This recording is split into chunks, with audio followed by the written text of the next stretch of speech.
Hi, I'm Arlene McIntyre, Creative Director at Ventura Design, and you are listening to Shut the Front Door, a light-hearted podcast that will bring you through the front door and into the homes of influential and interesting people. Home for me is one of the most important things in my life. My career has fortunately given me the opportunity to work closely with people and to help them create a home they will cherish forever.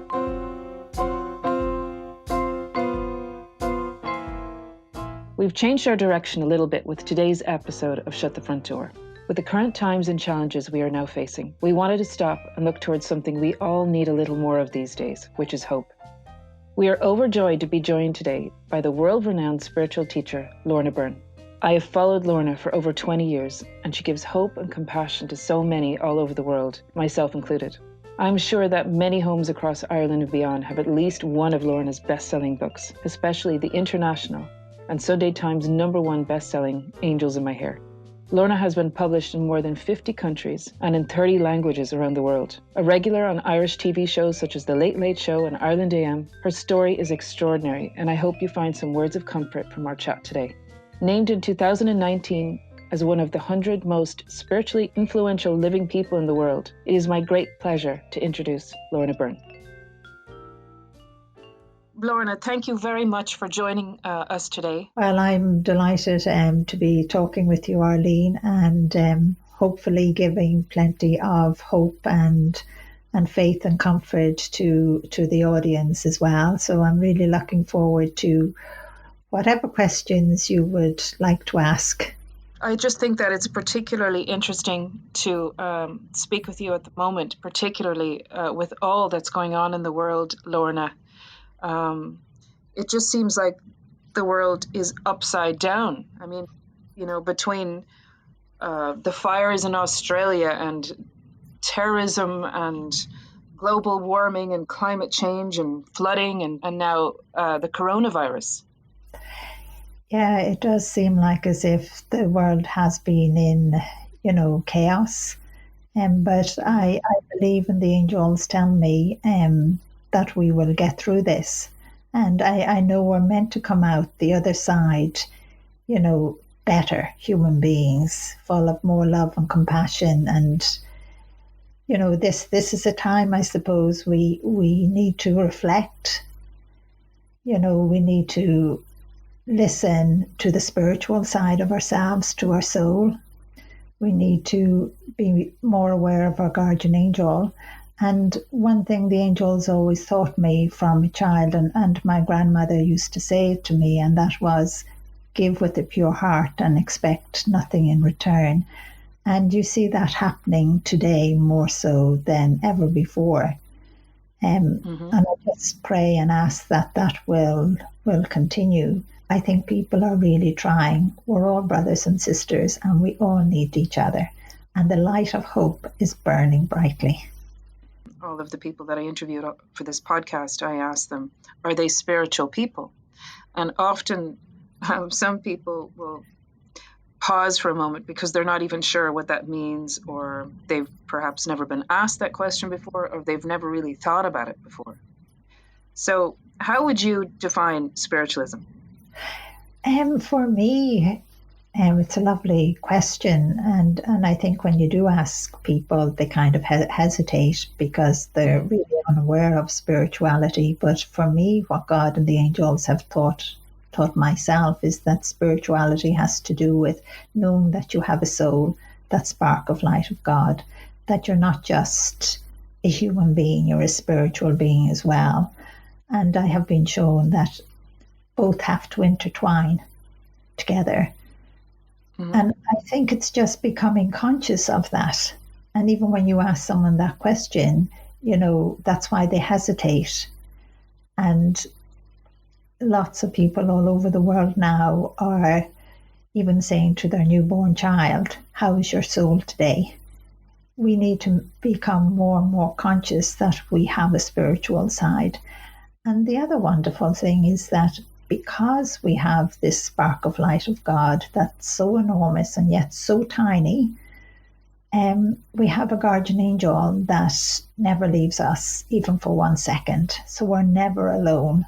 I always remember the child asking the question at a book signing, and seemingly I never realized it, but I was in America, and this shop I was doing the book signing in was mainly Catholic, seemingly. Not that I would notice, because I wouldn't, because the angels are everywhere and everyone has a guardian angel. And this little child came up with her mom, and her question was, did my daddy have a guardian angel with him when he died? And I said, yes, of course. And she said, my mom was just so worried because we're Jewish. And I said to her, every single person has a guardian angel. It doesn't matter what religion you are, or even if you don't believe in God or angels, or you don't believe you have a soul, you have a guardian angel. And that was so comforting, because she turned to her mom, and she was only about 7. And she said to her mom, now I told you Dad didn't die alone. His guardian angel was right there with him. Oh. And it is just becoming aware that you are a spiritual being as well. And that brings out lots of love. You change. You become more compassionate and more caring. You even, you start to open, and you start to see the beauty of our planet. You see the beauty and love in everyone. And you care more. You change completely, and you start to love yourself, and you become happier. I always say, what is impossible becomes possible. You don't look on, that just the material things are the important things in life. And that's what people are realizing now. It's not about the material things. It's about our loved ones. Mm-hmm. It's about our family, our friends. It's about our neighbors, And 100%. Yeah, and that's growing spiritually. Sometimes I just say miracles happen in the skies. We don't notice them at the time. But I pray and ask for lots of miracles to happen for people. What is the best for them? Because sometimes we don't know what's the best for ourselves. And just becoming aware spiritually is kind of opening up our world, and I believe people can do that. Like we can all become, part of, in one sense, the new generation. We're changing. We can change this world. Look at what our governments have done all over the world in a week kind of thing. They changed everything to protect us all. So we can change everything again for the better when we get through this, and to protect our planet as well, and nature. And the thing is, I know we always get viruses every year. Just this virus is a little bit different. Yes, it seems so aggressive, and it's an interesting one, because it doesn't matter what you earn or who you are. It's just impacted everybody, everywhere. I mean, no one is safe, really. Yeah, it doesn't have boundaries. And I guess in one way that's teaching us something as well spiritually. And it's one thing the angels and God always taught me, was to have no boundaries. You shouldn't put a boundary up in front of you, or say you have to be a particular person to knock on this door. We're all spiritual beings and human beings, and I'm looking forward to the day. I don't believe I will be here, when we make this earth like a little glimpse of heaven. And that's one of the futures I have always written about. And that has to happen. That is where I see children cross the river and they don't need a bridge. Where I see, wow, they have opened up so spiritually that even a blade of grass, they have so much to learn from it. And these are things at the moment we can't see. I always tell people, I see so much, not just the angels. And if I can, so can you. You can see your guardian angel.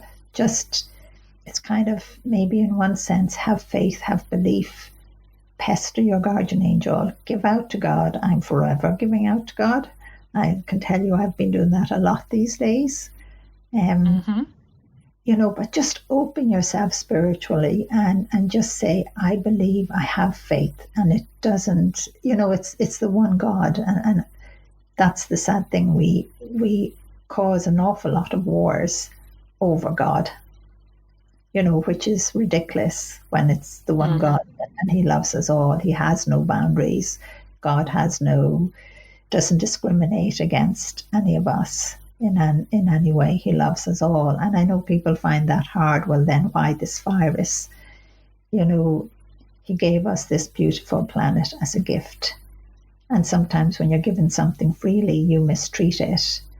And these viruses do break out, and we just have to learn how to fight them, but we have to learn how to be better carers of the earth. Lorna, just to ask you another very simple question. A lot of people that might be listening to this would never dream of saying a prayer, or wouldn't even know how to begin to say a prayer, or might not have or believe in any particular religion. So how would you advise people like that to connect with their angels? Well, the first thing I would say is just to say hello to their guardian angel and just say, God, please help me, whatever that power, whatever words they want to use, just ask and ask from your heart and your soul. Sometimes a prayer is just one word. It can be just help. It can be just save. It can be just, I need you. It can be, I'm lost. So it doesn't matter. But if you know any prayers, I would say them. But talk to God as well. Talk to your guardian angel, And learning how to slow down is going to be a big adjustment for everybody in the world, Yeah, I think that is lovely that we are learning that, and slowing down helps you to reflect. I know you can't buy paint at the moment, but they could prepare the house for, a new fresh up. You change the furniture around. There's loads of things you could do. You could repair something. You could make something. You definitely that's for sure, Lorna. I mean that would be what I do for a living, and I'm in people's homes all the time, and I've been asked a lot through social media, for tips on how to rearrange furniture in the home, or you might get messages like, I have all this time on my hands this week. What should I do with such and such? Or what do you think about this? And it's lovely to think that people just are now reflecting on their home, where they spend a lot of their time at the moment. Yeah, because we often say home is where the heart is. For sure. That is something incredible that you're doing, helping people to reflect back and look at their home and not just think of it as a piece of material thing that, they take for granted, and freshening it up. And sure, that's an incredible, and there is so many incredible things people are helping other people to do. That's true. And, and I often find throughout the years of being in this business that we've created some really beautiful homes and beautiful looking homes with lovely and beautiful things within the homes, but they may lack that kind of soul, or there isn't that feeling that it's going to be a home, if you know what I mean. It looks beautiful, but it doesn't feel homely. Feel like home, and the important part is that it feels like home. It doesn't need to be like a page in a magazine. Exactly. I have to say I love old things, so I don't know if you remember my house here, but I don't know what it was like. I do. Then. You just bought it at the time. So it was still in repair, I think, then. It was. But I do love old things. So, of course, I was saving all the old furniture that was here. And, I have all the walls painted white because the windows are so small, because white reflects light. But I do love flowers, and I love old things. I love old houses.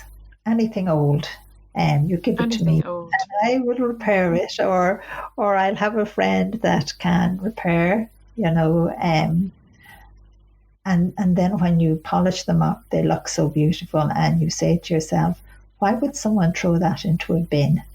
I Why know. would someone disregard something so beautiful? So I can imagine what you do to homes.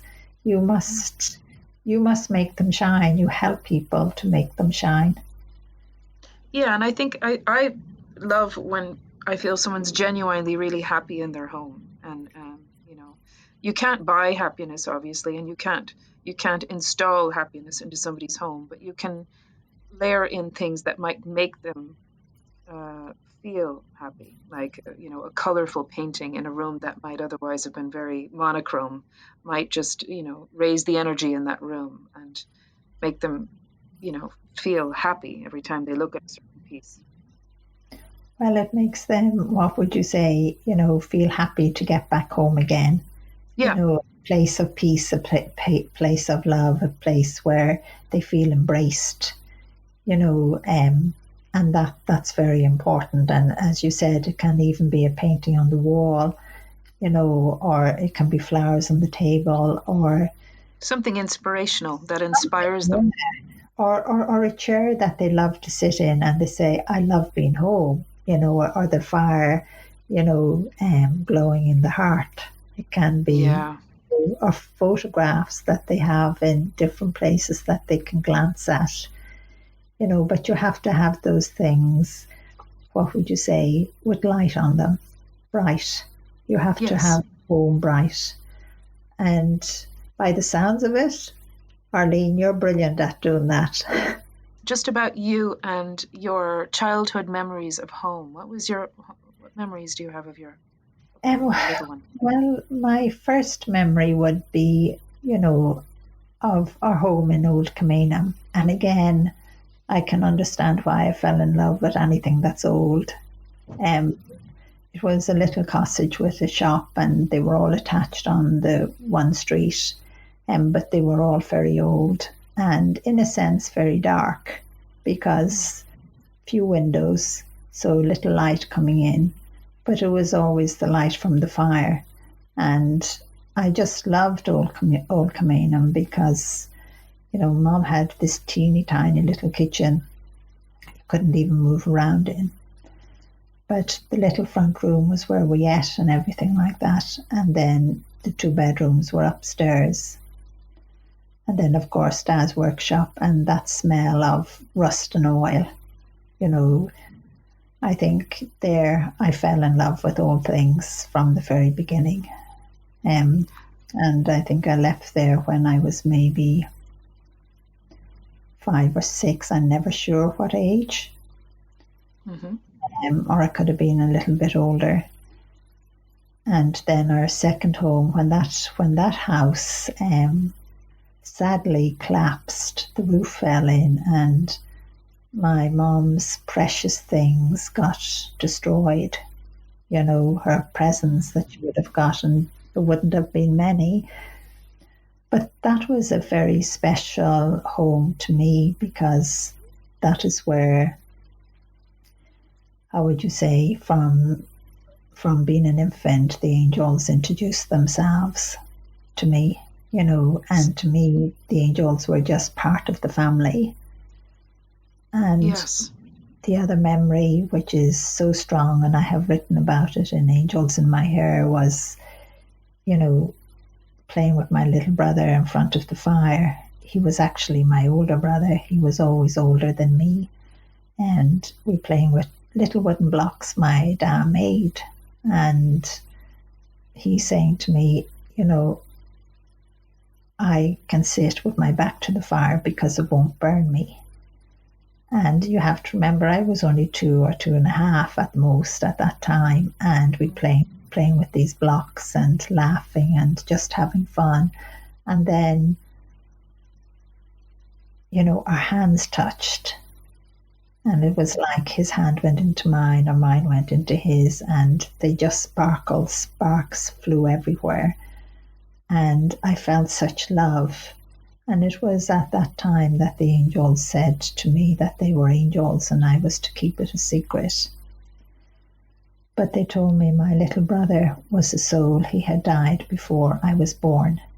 I Oh, always call him my little brother, wow. but he was older. Like at that time, playing at the fire with me, he was about maybe 6 or 5. I forget what age I might have put, but he was way older than me. And being such a young child, you don't question things, but they were always reminding me I must keep it a secret, say nothing to anyone. But sometimes I would see my little brother as an infant in my mom's arms, Yeah. and even then it's weird in one way. I never questioned it. It was just normal and natural. And I suppose that's the difference to me. All this is normal and natural. It's just like for yourself, everyone you see in the world, you see them as you see them. But I see them and I see their guardian angel as well. But that was my first home, and so much happened there. And then, of course, it fell in, the roof fell in, and my aunt, who was a young woman, and her parents had died, and she offered that we could move into her home with her. And so we were homeless for a little while, but not too long. And I always thank God for her heart opening and offering my mum and dad we could go and live with her. So that again was an old house, with a big garden. And that was in Ballymun. And then eventually we actually moved into a new house, and that was in Raheny. And I suppose over time, when my dad would have holidays from work, the way back then you'd get 2 weeks holiday. I think it's the same today in the summertime. But he would always bring us to his mom's house. But she didn't actually have a house. She was a caretaker of a hostel, and she moved around from one hostel to another around the country. So every time you went to a hostel, no matter where it was always old. But one hostel that she was in for years was Mount Shannon House. And it was a hostel at the time. And it was owned by Lady Talbot in England. And seemingly she would come over to visit every now and then. And Granny used to keep 2 rooms upstairs. And it was a mansion now, not a tiny house, a mansion. And I remember one day peeping in. My grandmother allowed me to peep in the door, not to go in, just to peep in the door, and seeing all of this magnificent furniture, which we would call old style today. And it looks so, so beautiful. But it had this enormous stairs, that I used to love going up and down. Everything was old about this mansion, just beautiful. But it was a beautiful hostel as well. My grandmother looked after the hostelers very well as well, and sometimes they would have sing-songs. Okay. So I fell in love with old houses, anything old. And then when you were in Maynooth, and I remember that was also a beautiful home as well. That was, at the beginning, that was a little cottage. And eventually, and again, it was old. And, I always remember having to scrape off the lino off the floors, because underneath, what they used to do long ago to keep the place warm would have been, straw and clay. So underneath the lino was all the straw and clay, like an insulation.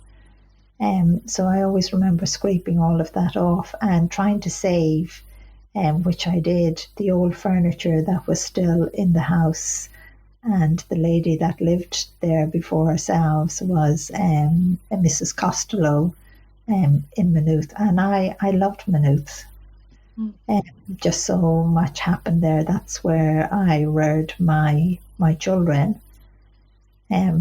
My first three, my fourth child more or less down here in Kilkenny. But yeah, I love Maynooth. I go back to visit all of the time. And of course, I love the elite. When I go back, I go down there for a cup of tea or coffee or something. I'm sure you still have friends there that you love to meet and catch up with. And Yeah, I love to meet a couple of friends when I'm there. And of course, my family. And we still have, my son still has the old house in Maynooth, Christopher, so he lives there. So it's great that every time when I'm traveling abroad, I would go up to Maynooth and stay with my son Christopher, and then the next day head to the airport. that's so perfect. And Lorna, when you enter people's homes, what's the first thing you notice when you go into someone's home? Is it the energy of the home? Or?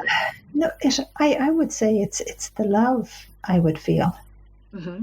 The love I would feel and see. You know, even if that home has sadness, that there's something wrong, but I would see the love that's there as well.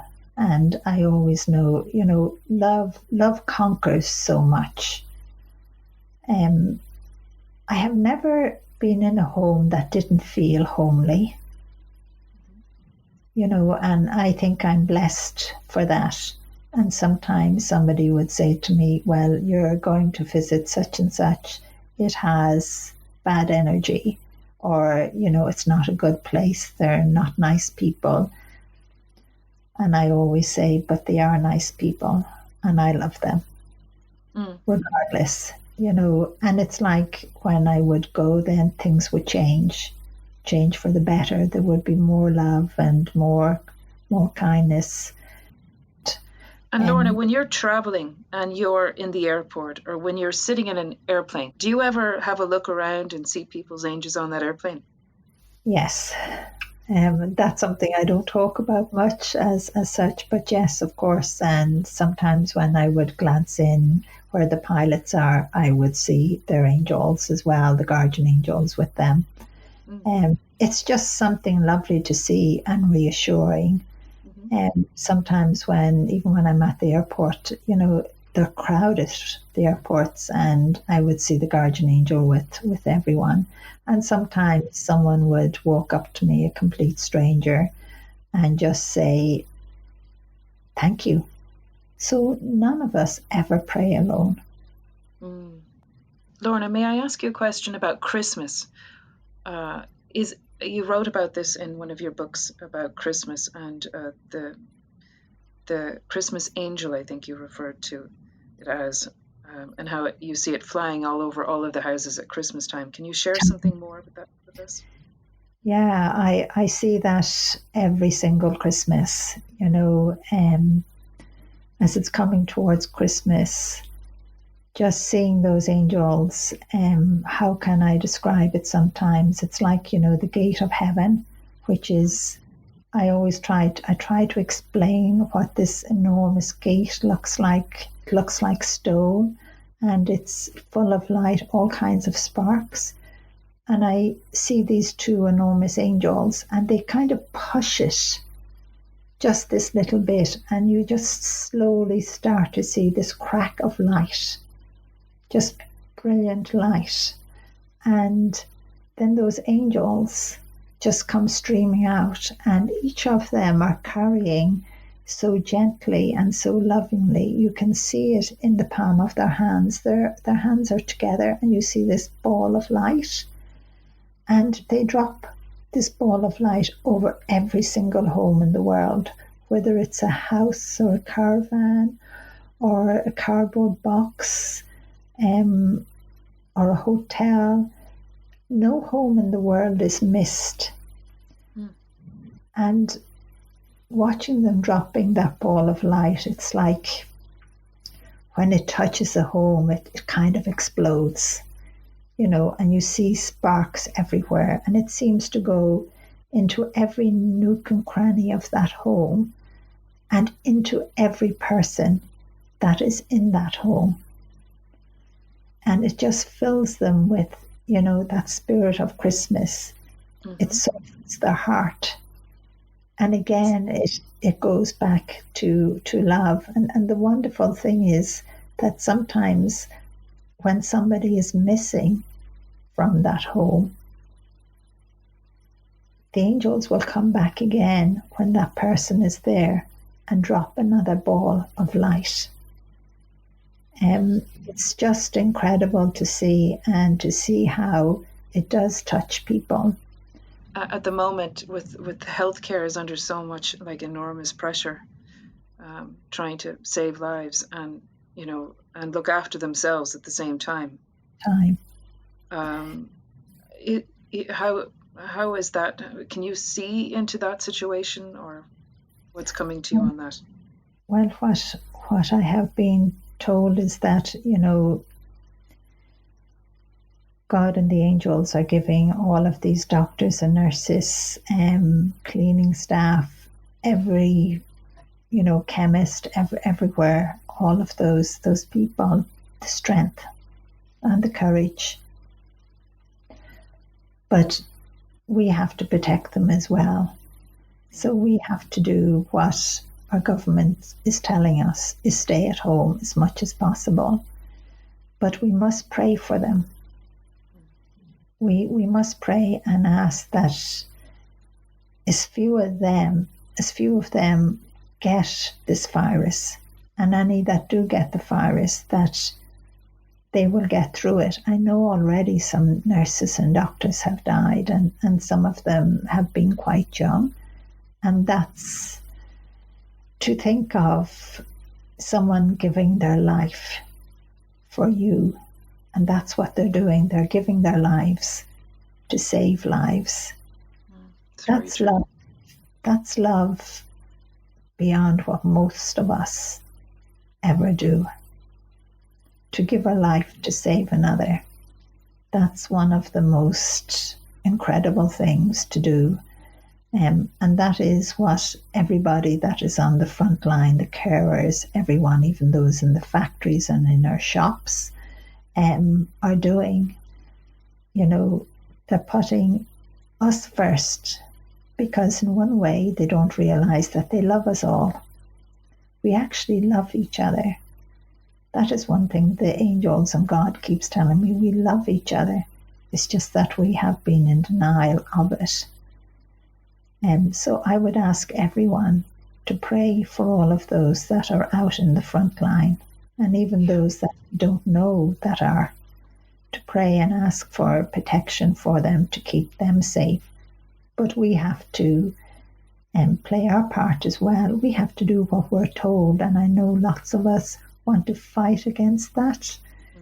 Want to say, well, why should we? But there's so many vulnerable people out there, and they're not just elderly people. They are children too. Yeah. That have asthma and different diseases, which I have to say, the light of hope is burning so brightly. And we all have to keep on seeing that light of hope. And I know we're going to get through this. And do you think we're going to get through this soon, or do you see this prolonging for some time to come? I think the prolonging part depends on us. Depends on us as such. And once we do what we know we're meant to do, to protect each other until we're sure that it is completely gone. But we have to remember as well, every year we have viruses, and most of them, we get through okay. How long it's going to last, I don't know, but I keep on asking God, let it be as short as possible. May I ask you a question, Lorna? What is God like? I love that question. I know God is neither male nor female, but God always gives me a male appearance. Okay. Sometimes God has been a child. when with me. And I am always a child. And in God's library, God gave a male appearance, just so radiant. And do angels specialize in certain things, Lorna? For example, are there cooking angels you can call on? Are there driving angels you can call on? Or if you're looking for a car space in a car park, can you ask an angel to help you find a car space? Lots of people do that. Lots of people would ask for a parking space, and they would tell me they get it every time.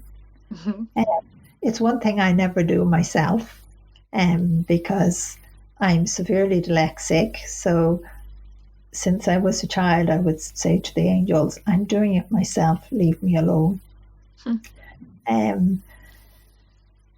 So yes, you can turn around to your guardian angel and you can say, I need a helping hand with whatever you're doing, whether it's your artwork or your cooking or you're stressed.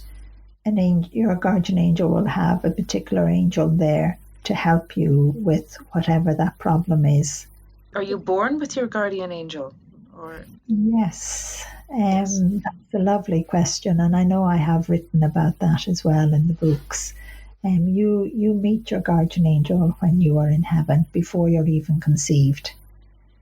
And I know people find this hard to understand, but you and your guardian angel stand in front of God. You're in God's arms, and God tells your guardian angel to take care of you and to bring you back home when it's your time. Because your guardian angel is the gatekeeper of your soul. It can never leave you for 1 second, and it loves you unconditionally. You may not love yourself, or you may think, sometimes someone would say to me, they're not a very nice person, or they have done something wrong. My guardian angel must be mad with me, or mustn't be talking to me, or my guardian angel must have left because I have done a terrible thing. Your guardian angel loves you unconditionally, no matter what. Yeah. That is so important. That has given many people, men, women, and children around the world, such comfort. Your guardian angel believes in you and knows even if you've done something wrong, or you've been mean or selfish or anything like that, it knows you can change. It loves you. It doesn't matter. And I think that is incredible about the guardian angels. It's always there with you.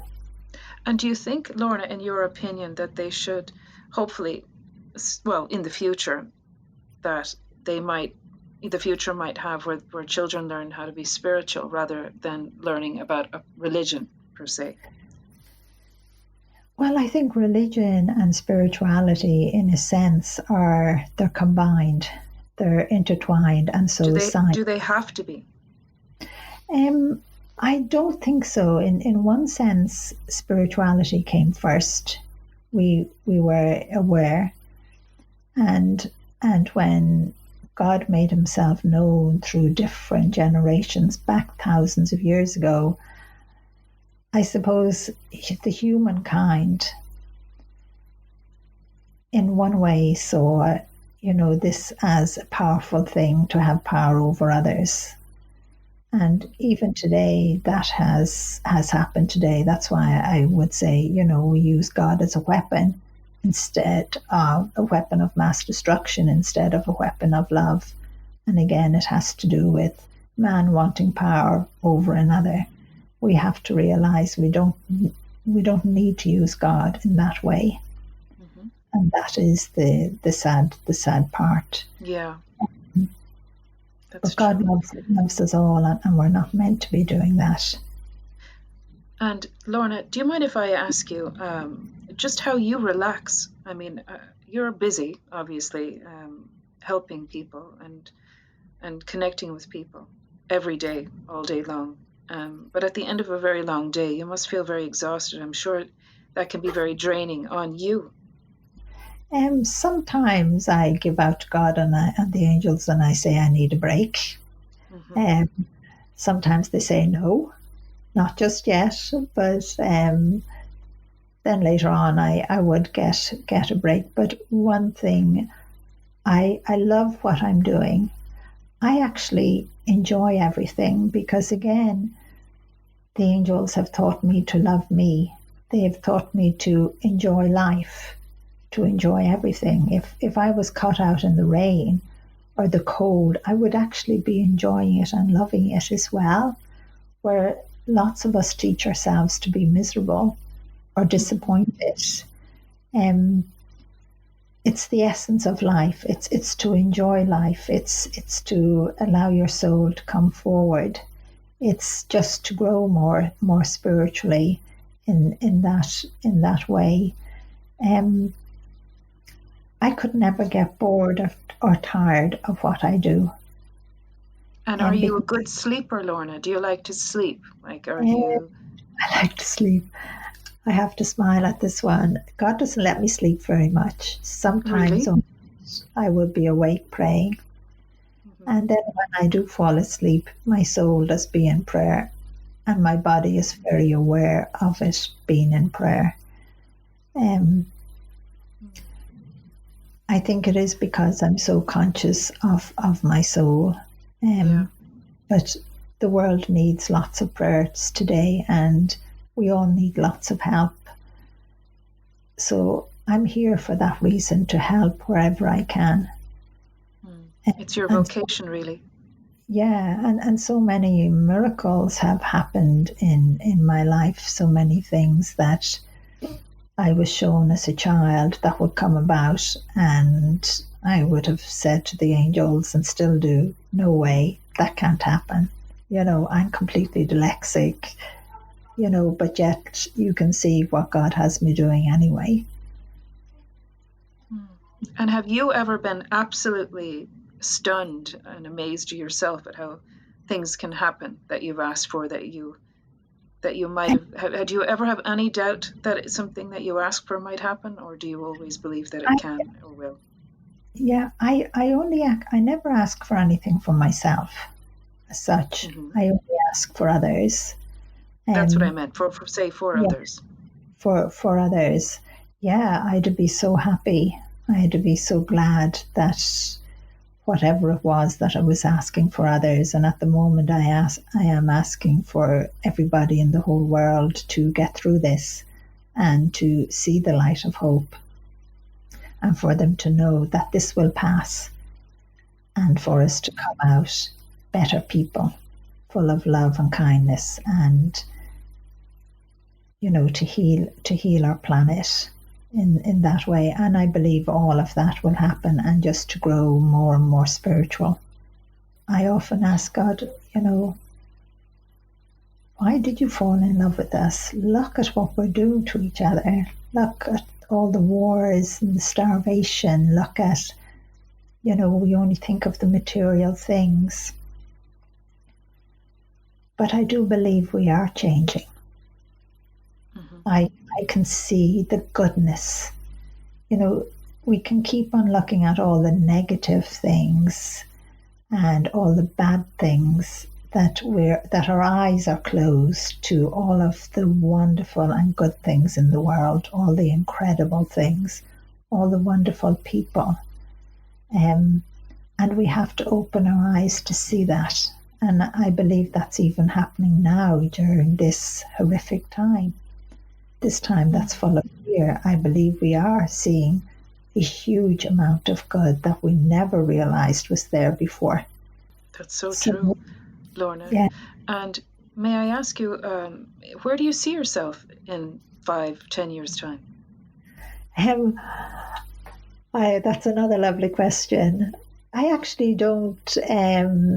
I don't look on the world in that way, or myself. Where do I see myself next? I don't plan things. I just go down the road God puts in front of me, and He has another road in front of me, and I'm going down that as well at the moment. But I can't tell you that over this podcast. Well, you've piqued my curiosity now, Lorna. And is there one object in your home that is really precious to you? For me, it is everything within my home. Everything, I look on it as a blessing that I have these things, and that I can share them with others. To me, I don't own anything. The world owns everything I own, if you understand that. Yes, I do. Whatever comes about on that, to me, it doesn't belong to me, it belongs to the world. I see a lot of houses, Lorna, and when I'm walking through them, I'll often see, a candle burning, or I'll see a little statue of an angel, or I'll see a crystal or a medal or some form of an object that helps me understand them a little bit more. So, you'll often see something in the home that kind of gives you a steer on maybe who they are and what they believe in, or it doesn't have to mean anything other than, do you believe in hope? Do you believe in kindness? It doesn't actually mean it goes back to a religion per se. Yes, I would say sometimes as well, lots of people would say they're open-minded. It's just another way to say that they are spiritual, and I think that word is being used a lot nowadays. People are saying they're open-minded. Mm-hmm. But one thing I do love, and that is, in schools around the world, a lot of, what do they call it, teaching the children, how to be compassionate and loving, well-being, I think sometimes they call it. And that's very important. Yes. That's been brought into schools and been made a subject, because of the way the world was going with material things and gaining power and getting the best job going and thinking that was the only thing of life. A lot of children and young people lost empathy because they didn't see much of it in their parents either. So they had to start to bring it into schools. And I do believe Ireland is doing the same, but slowly, not as much as other countries. But I think we still have to keep on showing children, that we love them, and they must be caring and understanding for others as well.